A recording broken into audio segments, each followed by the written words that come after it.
बिहार सरकार ने शिक्षकों को ठगा। नहीं होगी किसी भी प्रकार की बहाली और नहीं होगा शिक्षकों का स्थानांतरण। खबर देखने वाले आप तमाम दर्शक बंधुओं को एसके चौधरी का प्यार भरा नमस्कार और आदाब।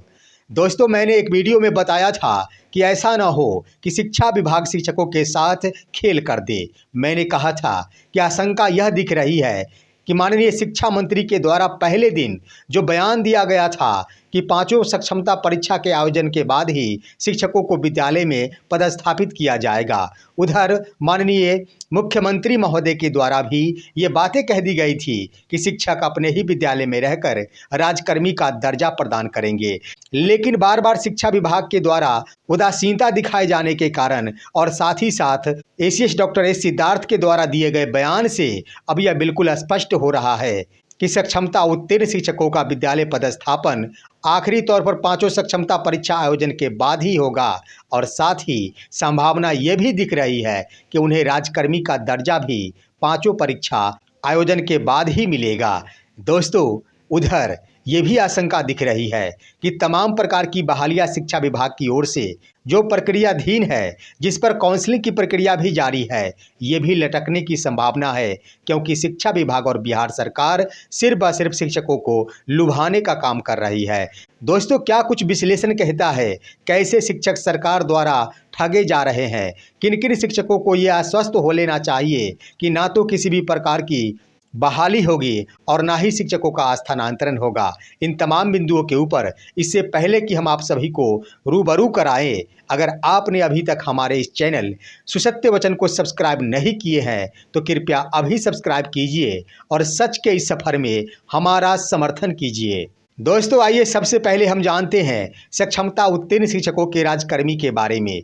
अब तो बिल्कुल स्पष्ट हो गया है कि शिक्षक फिलहाल राजकर्मी का दर्जा प्राप्त करने में सफल नहीं हो पाएंगे, क्योंकि मैंने बार बार ये कहते आया है कि ऐसी बात नहीं है कि सरकार और शिक्षा विभाग शिक्षकों पर मेहरबानी दिखा रही है।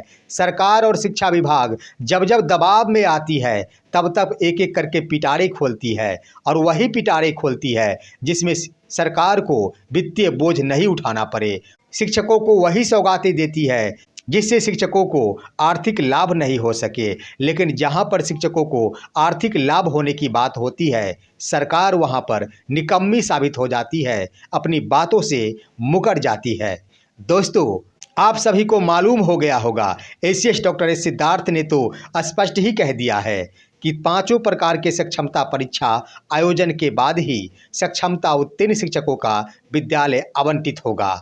साथ ही साथ राजकर्मी का दर्जा भी उन्हें उसी तिथि से मिलेगा। दोस्तों, ये बहुत बड़ी बात है। इधर खबर ये भी आई है कि सबसे पहले 44,000 शिक्षकों को औपबंधिक नियुक्ति पत्र प्रदान कर दिया जाएगा।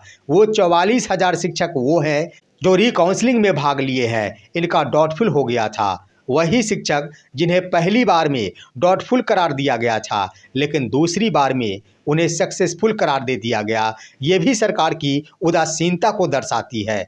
आखिर काउंसलिंग सही तरीके से एक बार में ही क्यों नहीं की गई।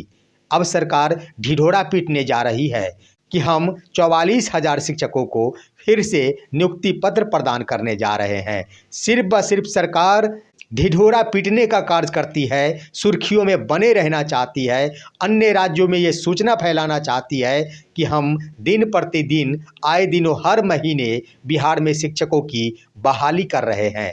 उधर दोस्तों, राजकर्मी का दर्जा मिलने की बात कह दी जाए तो एसीएस के बयान से यह स्पष्ट हो गया कि आप सभी को राजकर्मी का दर्जा तभी मिलेगा जब पांचों सक्षमता परीक्षा का आयोजन कर लिया जाएगा।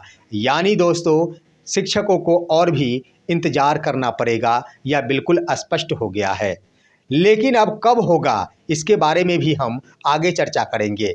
लेकिन इससे पहले जानिए कि सरकार ऐसा क्यों कर रही है। दोस्तों, सरकार के द्वारा ऐसा करने का मुख्य वजह यह है कि तमाम सक्षमता उत्तीर्ण शिक्षकों की यह मांग है कि हमें सेवा निरंतरता का लाभ मिलना चाहिए।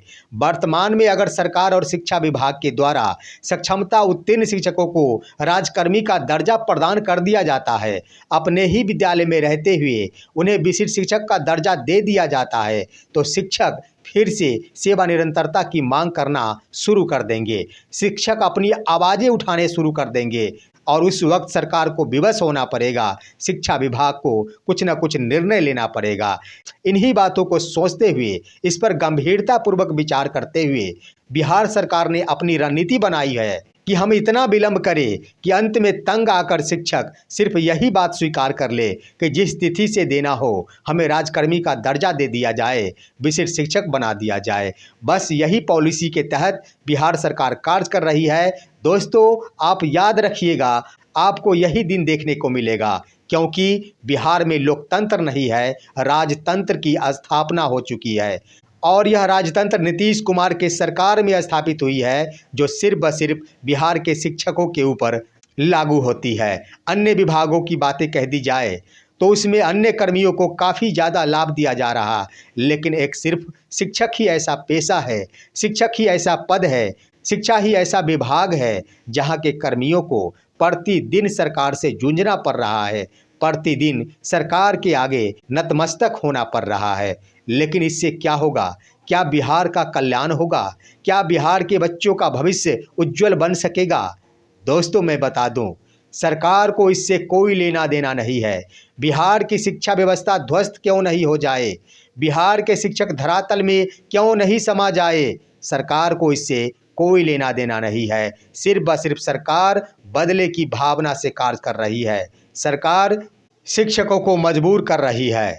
उधर दोस्तों, यह मामला सिर्फ ब सिर्फ सक्षमता उत्तीर्ण शिक्षकों के साथ ही नहीं जुड़ा हुआ है। हम आपको बता दें कि बिहार में जितनी भी प्रकार की बहालियां होने वाली है, जो प्रक्रियाधीन है, वो सभी के सभी बहालियां रुकेगी। सरकार इसी दिशा में अपना कार्य कर रही है। चाहे वो TRE 3 की बहाली क्यों न हो, चाहे वो प्रधान शिक्षक की बहाली क्यों न हो, चाहे वो प्रधानाध्यापक की बहाली क्यों न हो, सरकार सिर्फ ब सिर्फ उलझा कर रखेगी इन सभी को, और तब तक इन्हें नियुक्त नहीं करेगी जब तक एक बार फिर से बिहार में नीतीश कुमार की सरकार नहीं बन जाती। यही पॉलिसी के तहत वर्तमान सरकार कार्य कर रही है। दोस्तों, हम कहना चाहेंगे, आपके मन में ये सवाल उठता होगा कि वास्तव में जब काउंसलिंग की प्रक्रिया चल रही है तो आखिर बहालियां क्यों नहीं हो सकती। दोस्तों, सक्षमता उत्तीर्ण शिक्षकों का भी काउंसलिंग सितंबर महीने में ही शुरू हुई थी। आज की तारीख में 3 महीने से ऊपर गुजर गए हैं, लेकिन बार बार कुछ न कुछ पेच फंसाया जा रहा है। और अब तो ये बातें कह दी गई कि 5 सक्षमता आयोजन के बाद ही इन सभी को राजकर्मी का दर्जा मिल सकता है। ठीक यही प्रक्रिया अपनाई जाएगी बहाली के क्रम में। ऐसी बात नहीं दोस्तों, तो जरा आप देख सकते हैं कि जब TRE 3 का रिजल्ट घोषित किया गया तो बारी बारी से क्यों किया जा रहा है। आखिर सेकेंडरी और सीनियर सेकेंडरी का रिजल्ट जारी क्यों नहीं किया जा रहा है, इसे रोस्टर के रूप में क्यों फंसाया जा रहा है। यही है, दिन प्रतिदिन फंसाया जाएगा, हर दिन फंसाया जाएगा, ताकि अभ्यर्थी उलझे रहे, अभ्यर्थी आशावान बने रहे और सरकार पर अपना भरोसा जताए रहे। दोस्तों, उधर प्रधान शिक्षक की भी काउंसलिंग की प्रक्रिया 9 दिसंबर से शुरू हो रही है। ऐसी बात नहीं है कि काउंसलिंग के बाद इन्हें नियुक्ति पत्र प्रदान कर दिया जाएगा। सरकार का कदम जिस तरफ जा रही है उससे यही स्पष्ट हो रहा है कि एक बार फिर से वर्तमान सरकार यही चाहेगी कि हम अपनी सरकार का गठन कर ले, उसके बाद पुनः इस पर विचार करें। सरकार शिक्षकों का समर्थन लेना चाहती है, अभ्यर्थियों का समर्थन लेना चाहती है, क्योंकि उनके मन में इस बात को लेकर भी डर है कि अगर मैं पहले सब कुछ कर देता हूं तो क्या गारंटी है कि हमें शिक्षकों और अभ्यर्थियों का समर्थन मिलेगा या फिर नहीं मिलेगा। इसलिए राजतंत्र में ऐसी ही व्यवस्था होती है, पहले कुछ नहीं देना, जब तक कि कुछ ले नहीं लो, उसके बाद ही थोड़ा थोड़ा दिया करो। वही नीति का पालन बिहार में किया जा रहा है। दोस्तों, ये तो हुई बहाली से संबंधित, लेकिन अब ट्रांसफ़र से संबंधित बिंदुओं पर भी विचार करने की आवश्यकता है। जहां एक तरफ विशेष समस्या के कारण ट्रांसफ़र की व्यवस्था की गई है, विशेष समस्या से ग्रसित शिक्षकों को ट्रांसफ़र की सुविधा प्रदान की गई है, और ये बातें सुनकर शिक्षकों में खुशी की लहर दौड़ गई थी। खास तौर पर BPSC से बहाल शिक्षकों के मन में ये बातें चल रही थी, यहाँ तक कि अभी भी ये बात विद्यमान है। उन्होंने अपने मन में बिठा लिया है कि अब हर हाल में हमारा ट्रांसफ़र होगा, लेकिन इस पर भी ग्रहण लगते नज़र आ रहा है। जैसा कि माननीय शिक्षा मंत्री ने बीते दिन ही अब बयान दे दिया है कि यह स्थानांतरण सिर्फ व सिर्फ विशेष समस्या से ग्रसित शिक्षकों के लिए ही है। सभी प्रकार के शिक्षकों का ट्रांसफर बाद में किया जाएगा। उसके लिए एक अलग नीति का निर्धारण किया जाएगा। साथ ही साथ नियमित कोटि के शिक्षकों के स्थानांतरण के लिए काफ़ी सरल प्रक्रिया अपनाई जाएगी। ये भी बातें माननीय शिक्षा मंत्री की ओर से कह दी गई है। इन बातों से स्पष्ट हो रहा है कि फिलहाल सभी शिक्षकों का स्थानांतरण नहीं होगा। समस्या से ग्रसित शिक्षक ही अपना स्थानांतरण ले पाएंगे। इसके लिए व्यवस्था जिला स्तर पर कर दी गई है। दोस्तों, सबसे बड़ी बात कि जिला शिक्षा पदाधिकारियों को यह अधिकार दिया गया है कि कौन से आवेदन योग्य है और कौन से आवेदन निरस्त करने योग्य है। इस पर मंथन जिला शिक्षा पदाधिकारी को ही करना है और अंतिम रूप से निर्णय लेते हुए उस आवेदन पर विचार करते हुए राज्य मुख्यालय में ट्रांसफर हेतु भेज देना है। निश्चित रूप से इस प्रक्रिया को लागू करने के लिए जिला स्तर पर एक टीम का गठन किया जाएगा। अगर कोई शिक्षक गंभीर बीमारी से ग्रसित है तो मेडिकल टीम का गठन किया जाएगा और मेडिकल टीम के द्वारा ही उन्हें बीमार घोषित होने के बाद उनके आवेदन को अग्रसारित किया जाएगा। वहीं अगर किसी भी प्रकार की त्रुटि पाई जाती है तो उनका आवेदन वहीं पर रद्द कर दिया जाएगा। लेकिन यहाँ पर एक और सवाल उठता है कि ज़्यादा से ज़्यादा संख्या में दूरी के कारण स्थानांतरण चाहने वाले शिक्षकों की संख्या है। आखिर बिहार सरकार और शिक्षा विभाग इस पर क्या निर्णय लेगी? दोस्तों, इसके संबंध में अभी तक भी माननीय शिक्षा मंत्री की ओर से कोई बयान नहीं दिया गया है। उन्होंने सीधे तो नहीं कहा है, लेकिन घुमाकर कहा है कि यह स्थानांतरण सिर्फ व सिर्फ समस्या ग्रसित शिक्षकों के लिए है। सामान्य स्थानांतरण बाद में किया जाएगा। यानी दूरी के आधार पर जो भी शिक्षक स्थानांतरण चाह रहे हैं, वास्तव में उन पर ग्रहण लगने की संभावना है, क्योंकि इस बिहार सरकार और शिक्षा विभाग इसी दिशा की ओर अपना कदम बढ़ा रही है।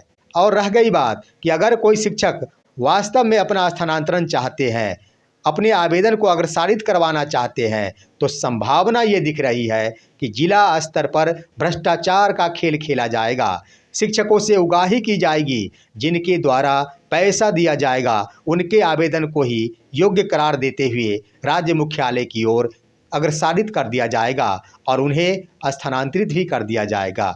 लेकिन अधिकांश आवेदन ऐसे होंगे जिन्हें रिजेक्ट किया जाएगा, क्योंकि माननीय शिक्षा मंत्री के द्वारा स्पष्ट ही कह दिया गया है कि यह एक वैसा स्थानांतरण है जिसे समस्या संबंधी स्थानांतरण की संज्ञा दी गई है। लेकिन इन तमाम बिंदुओं के बाद वीडियो के अंत में हम कहना चाहेंगे कि चाहे शिक्षा विभाग को जो भी नीति अपनाना हो, जिस भी रास्ता पर चलने हो, कम से कम शिक्षकों को लुभाना बंद कर दे, शिक्षकों को आशावान बनाना बंद कर दे। जो भी कहना है स्पष्ट कहे, बीच में कोई पेच नहीं फंसाया जाए, बीच में कोई अवरोध खड़ा नहीं किया जाए, क्योंकि जब किसी का भी मन बन जाता है, उसके बाद मन जब टूटता है तो काफ़ी तकलीफ होती है। आखिर दर्द कौन जानता है?